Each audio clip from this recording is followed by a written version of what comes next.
Hey guys, so we are going to treat the goats today for a parasite. Hopefully you can hear me with the mask. Called a trichostrongylus. So trichostrongylus is one of the fancy scientific names. So we ran fecals on everybody. They all had this parasite. It is different from the one we more commonly talk about in goats. In this area, typically the one that you guys have heard the name of is Homuncus contortus, and the common name for that is the barber pole worm. And so this trichostrongylus, I believe, is the one that mistletoe had. If you guys remember, mistletoe had a lot of things, so don't think that mistletoe just died from this, because Alicia and I were just talking about mistletoe had lice, and I think she had 2 different types of internal parasites, I think, and 2 different types of external parasites. There was a lot happening there. So these guys have a low count, but they do have some pale mucous membranes, and they're positive for this. So this one typically lives, goats have 4 chambers in their stomach. This one typically lives in one of the first couple of chambers, and it does not always shed in their feces. So we run a fecal sample to see if it's there, but it's not there 100% of the time. So it could just be hanging out in a chamber of their stomach and not show up on the fecal. We're gonna go ahead and deworm them all because Blaze and Whipple. Mr. Whipple have had a little bit of soft stool. It's been kind of clumping. And then some of the others have pale membranes, and then multiple of them tested positive for this parasite on their fecal sample. So we're going to treat them all with 2 days of Purentel. So we're using 2 different classes of dewormers. So this stuff I have is one class, and then Safeguard, the white stuff that you guys give them, is another class. So we're going to actually use both classes because they can be resistant to one or the other dewormers. So this one is like 60% effective usually. Safeguard is about the same efficacy. So the goal is to combine them, and hopefully we clear the parasites. But we'll just have to recheck a fecal sample and make sure, check their clinical signs and make sure that they look good overall. What's the name of this product that you're using? It's Purentel. Purentel, okay.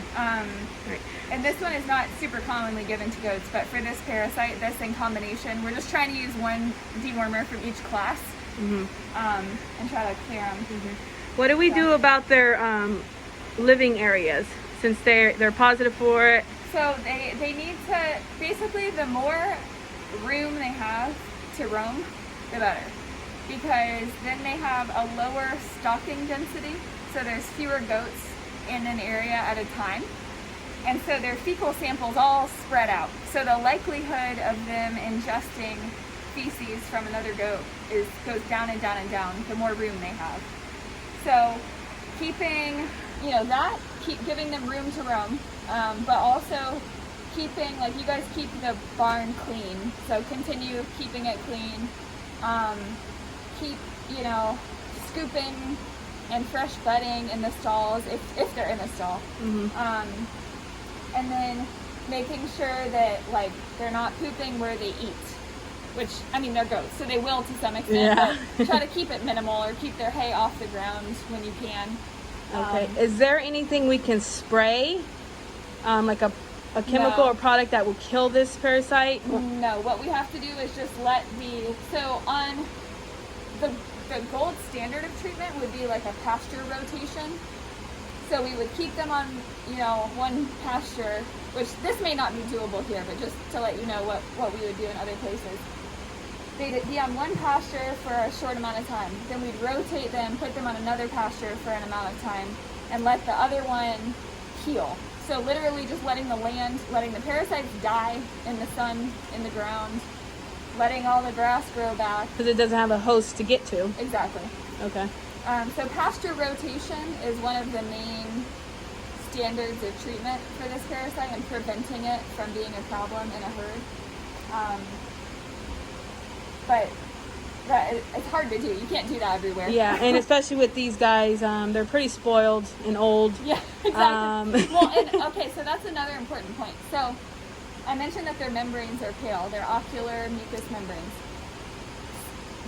they were pale before May 30th. We took blood work on a few of them, on the ones that were most pale, and the two oldest ones, and they were actually not anemic on blood work.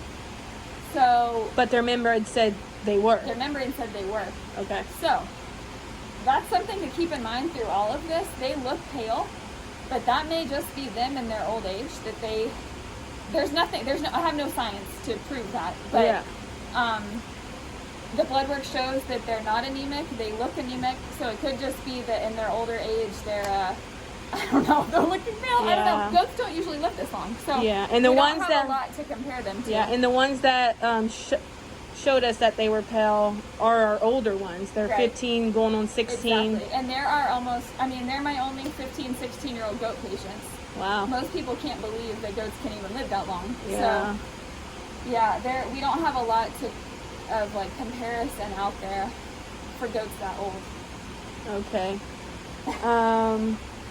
Do you have a question, Quinn? Curious about anything? Alrighty. Thank you so much. You're welcome.